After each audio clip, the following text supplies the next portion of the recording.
Hi, Rick McAvoy here, and welcome to my YouTube channel. This week on my blog, what am I talking about and writing about? Well, I'm into my annual post where I ask a fundamental question about the Canon 6D. Here it is, which is still my go-to camera in 2023. Who'd have thought it, eh? And if you're thinking, the Canon 6D, isn't that like an ancient camera? Well, read on, dear listener. See, the Canon 6D is still worth buying in 2023. The Canon 6D was a great camera when it was released in late 2012, and it can still take great photos in 2023. The Canon 6D was Canon's entry-level full-frame camera when it was released, and while it has been superseded by newer models, it's a great way to get into full-frame photography. 2012 it was released, so it's now more than a decade old. This dear old thing of mine, bit of wear and tear, not too bad because I have looked after it. Why do I like it? Well, it just works. Take the lens cap off, Rick. That works better. My phone's ringing. That's always good, isn't it? So this is it, Canon 6D, full frame DSLR. Not that fancy, but it's just a good camera that takes consistently excellent photos. Now, you don't need the shiniest, latest bells and whistles camera to take great photos. You can do that with the Canon 6D, even in this day and age. And I've been using mine since about 2014, so yeah, I've taken a lot of photos with it. So what I started doing was I started writing this post in 2017, would you believe? So I do believe that this is the 6th anniversary of this post, which obviously is the Canon 6D still worth buying in 2017. So I never thought in 2023 I'd still be churning out the well, it's not the same actually. This is a revamped post, so it's all much better.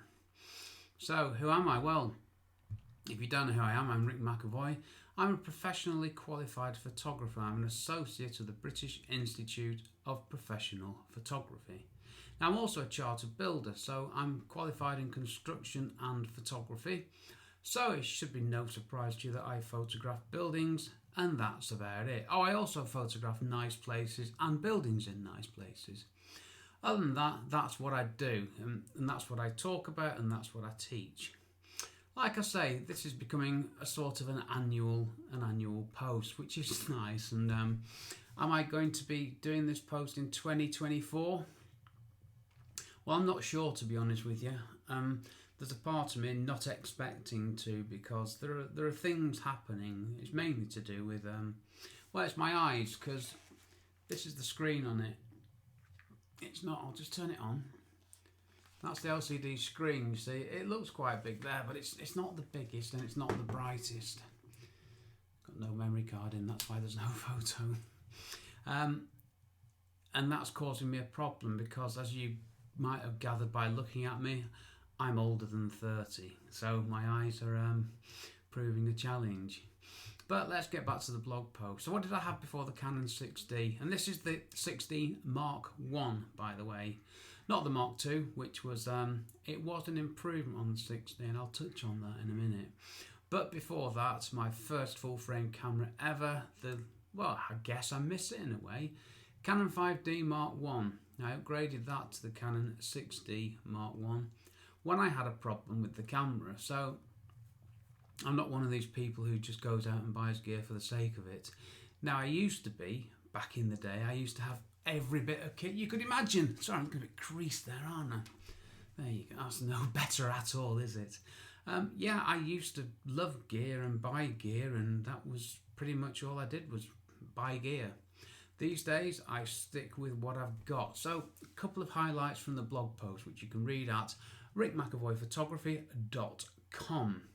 First one, the Canon 6D has 11 focus points. Now, 11. The Canon EOS R has 5,655 focus points. What are you going to do with them? See, the way that I work, I'm photographing buildings. They're not moving, they're static, they're big. And my camera's normally on a tripod. So I use I use one focus point. I tend to manually select the focus point, and that does me for a shoot.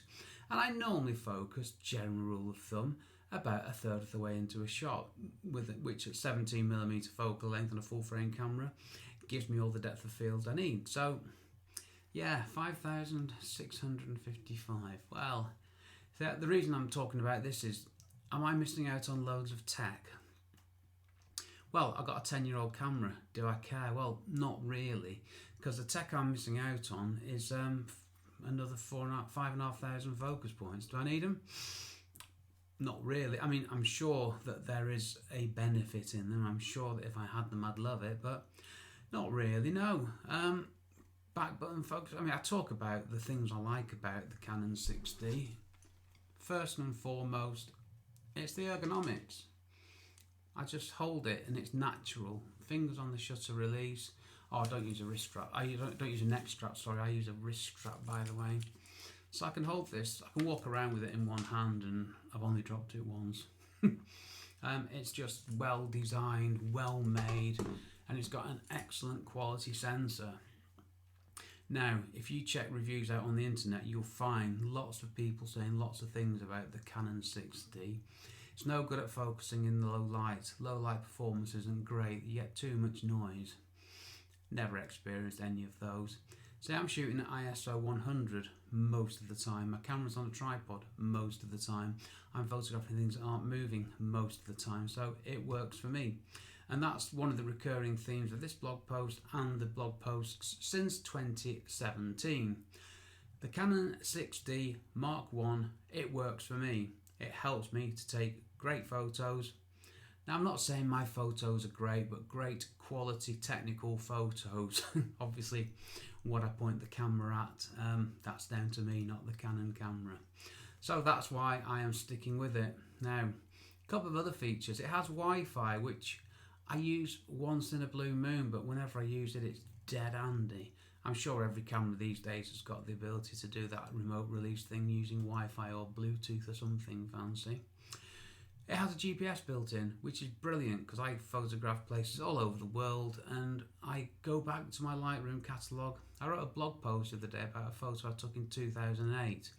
Now, I don't remember taking it, but in Lightroom, that module, I can see exactly where I took the photo, exactly where on Westminster Bridge I was when I took that photo. So, features that work. I don't feel like I'm missing out. What I'm missing out on is an electronic viewfinder, because they're brilliant, and a bigger LCD screen, the things that help me. So this is why I might have to change camera, because I need some help, some more current technology. But I don't need 30 frames a second. I don't need all sorts of fanciness, because I'm quite a simple chap, and like I say, I'm photographing things that don't move, so I'm quite happy. And obviously, the Canon camera ecosystem, you've got all the lenses and all that good stuff there. And if I move on to a mirrorless camera, it's a different mount and I've got to start all that again. Do I want to? Well, I will at some point, I have no doubt. And let's be clear about this. The new cameras Canon are churning out are absolutely amazing, as are everybody else's cameras. Very hard to buy a bad camera these days. So what kind of things would I benefit from? What else would I benefit from apart from a bigger, brighter screen and an electronic viewfinder? Well, in-camera HDR, taking 3 photos, merging them together. The Canon 6D can do that, but it's with JPEGs. If it could do it with RAW files, I would be happy. So that's one big feature I'd like. The Canon 6D, it's got a horizontal level, it's a red line, and when your camera's level it goes green. It's brilliant, but I want one for that way as well, so that's the other thing that I want. Other than that, a second memory card. Now, a lot of people have called me out for having a camera with a single memory card slot. I don't have a backup, but to be honest with you, I look after my memory cards really carefully, and I've never had a problem, so that's probably enough. Oh yeah, at the end there's 10 years worth of photos taken with the Canon 6D starting in 2014, and I haven't added the 2023 one yet, but I will do. So That's all I wanted to say now. Like I say, check out the blog, rickmcavoyphotography.com. And whilst I still have your attention, why not check out my splendid Photography Explained podcast, which has its own website, photographyexplainedpodcast.com. Okay, thanks for watching. Please subscribe if you want to and get a notification of next time I pop up talking about a blog post. And any comments, please feel free to post them and I will reply to everybody eventually. I always reply to comments, it just sometimes it takes me a while. So I'm going to stop there. Thanks for watching. Take care. Stay safe. Cheers from me, Rick.